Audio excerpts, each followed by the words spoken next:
মাস নবী যেমনি আশা জাগাইছে আবার ওয়ার্নিং দিয়ে গেছে, খবরদার। ওয়ার্নিংটা কেমন? আল্লাহর হাবিব সাল্লাল্লাহু আলাইহি ওয়াসাল্লাম মসজিদে নববীর ভেতরে হঠাৎ তিনি মসজিদে নববীর মিম্বারে পা রেখে বললেন আমিন।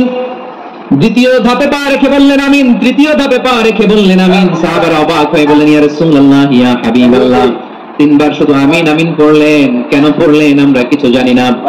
আমি যখন মসজিদে নববীর মিম্বারের প্রথম ধাপে পা রেখেছি, সাইয়েদনা জিবরিল এসে আমাকে বলেছে, ও নবী, আপনার নাম শুনে যে ব্যক্তি আপনার উপর দুরূদ পড়ে না তার ধ্বংস। আপনি বলেন আমি বলেছি আমিন। দ্বিতীয় ধাপে পা রাখার পর সাইয়েদনা জিবরিল বললেন ইয়া রাসূলুল্লাহ, মাতা পিতাকে বার্ধক্য অবস্থায় পেয়ে তাদের সেবা করে, তাদের সাথে সদাচরণ করে যে সন্তান জান্নাত কামাতে পারলো না তার জন্য ধ্বংস। আপনি বলেন আমিন। আমি বলেছি আমিন। আবার মিম্বারের তৃতীয় ধাপে ঠিক যখনই আমি পা রাখলাম, সাইয়েদনা জিবরাইল বললেন, নবী, রমজান মাস পাওয়ার পরে এই মাসে ইবাদত করে যে ব্যক্তি নিজের গুনাহ মাফ করাতে পারলো না তার জন্য ধ্বংস। আপনি আওয়াজ করে পড়েন আমিন।